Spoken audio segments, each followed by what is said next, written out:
Story 1. My ex-boyfriend, his girlfriend and his family are harassing me because I said I never had good sex before.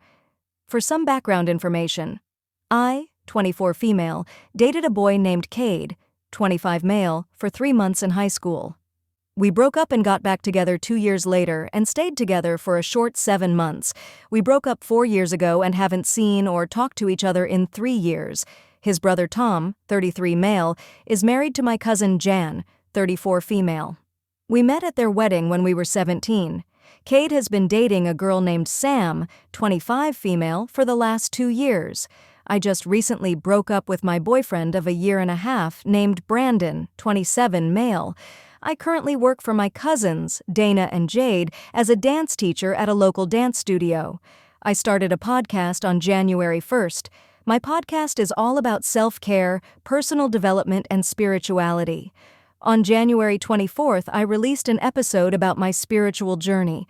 I covered a lot of topics in the episode, from my childhood to my current spiritual practices.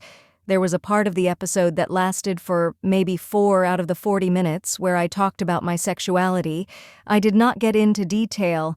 I was very vague and did not use anyone's name. All I said was I never had good sex before because I wasn't comfortable in my own body. I talked briefly on how I manifested having good sex, and shortly after I met my recent ex-boyfriend Brandon. He helped me heal my relationship with myself and fall in love with my body. Part of the reason I brought this up was because I wanted to make a point about how women are made to feel a lot of guilt and shame around sex in hopes that sharing my experience could maybe help someone do the same for themselves. Shortly after this episode aired, I received a phone call from Dana. She asked me what I said on my podcast. She said some dance moms were upset about it. I told her exactly what I had said. She went and listened to it immediately and agreed I didn't say anything wrong. If she thought it was inappropriate, I would have taken it down out of respect to her and her business. I absolutely love and adore my cousins and my job. I would never do anything to jeopardize my relationship with them or my job. As the day went on, I started to find out more about the truth of what really happened. My ex-boyfriend Cade's new girlfriend Sam was the one who was mad, not a dance mom. She called my cousin Jan and told her that I said that Cade was bad in bed and that they were both very hurt by that. Without listening to the podcast, she took Sam's side and immediately called Jade and Dana. Jan told Jade and Dana that what I said was so inappropriate and that I need to take it down. She also made a comment about that if Dana's husband, who is a teacher, posted what I said in my podcast, that he would be fired. Dana asked Jan if she even listened to it, and she said she had not. She was just going off of what Sam had told her. After I sorted everything out with Jade and Dana, Jan had asked me to give her a call. I called her right away. On the phone, she had said that Sam and Cade were upset and embarrassed and wanted me to take it down. I told her I would think about it and reach out to Sam in the meantime. When I messaged Sam, I was very thoughtful with the words I used. I let her know that my intent was not to hurt her or Cade's feelings, but I would not be taking it down as I stand by what I said. I asked if she has any issue with me in the future to address it with me directly instead of getting my family involved. I thought this was an appropriate boundary to set because we are both connected to my cousin Jan and didn't want her to be put in an awkward situation.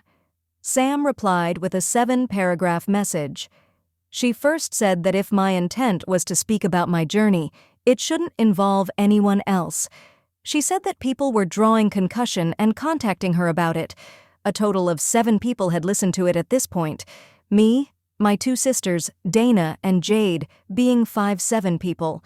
She then admitted that she had not listened to the podcast. She talked about how I was a bully and that all Cade's friends were making fun of him and he was scared to go to hockey practice. Hours later, she texts again.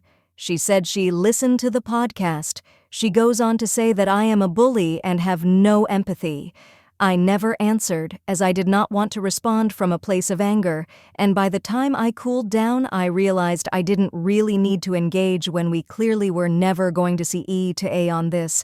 The next day, Cad messaged me and demanded I take it down, saying no one wants to hear about my sex life. He said that people keep messaging him saying, "What is this about?" as they are drawing their own conclusions about what I had said. 10 podcast downloads at this point. I did not reply to this message either, as I was at a point where I was not giving this any more energy. I had one day of peace thinking that this was all going to be over. But no, I received another 7-paragraph message from Cade's brother Tom. He started off by saying, "The backlash from your podcast and accountability just doesn't sit well with me, and I need to get this off my chest." He goes on to say how hurt and embarrassed Cade and Sam are, and that his wife, Jan, is caught in the middle. He then says that I have no empathy and he is disappointed in me. I never responded to him either. This whole situation made me so upset. They all admittedly didn't listen to the podcast before they started harassing me. They made up that I said Cade was bad in bed and really fixated on that. I was not talking about Cade, as I have had many sexual encounters before and after we were together. I have decided to post this on here because this drama is still going on. It is now March, 2 months after this all started, and I am still being harassed. I have heard from a mutual friend what she has been saying about me. Sam is getting her friends to leave me 1-star reviews on my podcast. As a small podcast, a 1-star review really affects my rating. I am now down to a 2-star rating.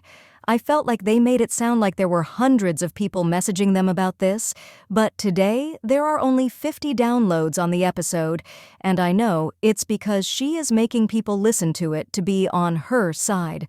I truly think this was taken way out of context, and that they made this situation way worse than it needed to be. I decided to block them all, as they are clearly so bothered by what I choose to share. It took me a lot of time to be able to share my voice, and I don't want to be manipulated into changing what I say because someone has a bruised ego. My family, sisters, brothers-in-law, and cousins were all very supportive of me in this whole situation. They all listened and were honest with me in saying I said nothing wrong.